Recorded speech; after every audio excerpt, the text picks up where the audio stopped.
Look at this empty room. There is nothing here but floor and walls. How do you transform a blank, quiet space into a living world? It begins with a reason for the room to exist, a story.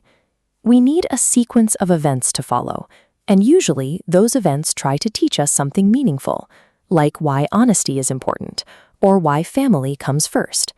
But a story is just an idea until you have someone to live it. You need people on stage to turn those ideas into action. To understand those people, we have to hear them.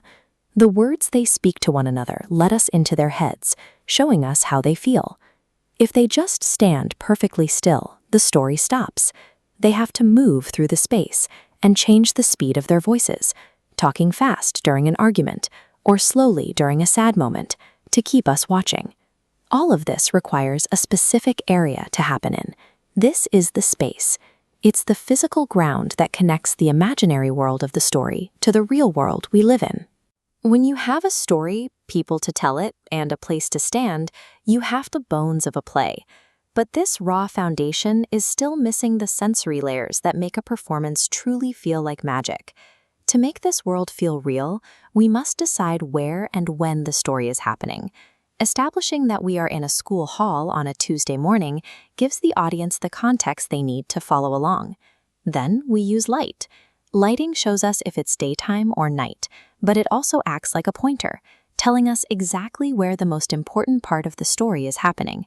We also use the things the actors wear and hold.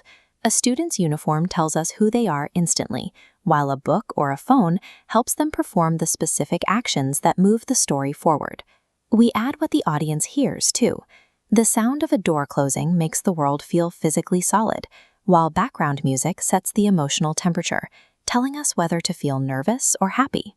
When you combine the clothes, the lights, and the sounds, the play takes on a specific mood. This total visual and auditory impact is what keeps the audience enjoying the experience. These tools not change the plot itself. Instead, they are the sensory ingredients that work together to help us believe the illusion is real. Directors view the stage like a map. They use a secret grid to organize where everyone stands, so the story is easy to follow. The very middle of the map is center. This is the most important spot for drawing attention, so it's where characters stand when they have something vital to say. The area closest to the audience is downstage. Standing here makes a character easy to see and hear, and it helps the audience feel closer to what they are experiencing. The back of the map is upstage. This area is used for things happening in the background, away from the main focus of the scene. By using this map, directors can quietly control where you look and who feels most powerful without saying a word. A play can happen in a casual space like a classroom, but most formal theaters are built in specific ways that change the experience for everyone involved. This is a proscenium stage. It works like a picture frame, where the audience sits in the front and looks in. This setup makes it very easy for the director to control exactly what you see. A thrust stage is different. It sticks out into the room so that the audience is sitting on 3 sides. This design lets the performers reach more people at once. Then there is the arena stage. Like a crowd around a football field, people sit all the way around the performers. This creates a close, exciting feeling where everyone is part of the same circle. The physical shape of the theater changes the connection between the performers and the people watching. You can have perfect lights, detailed costumes, and talented actors, but without one final piece, the world stays invisible.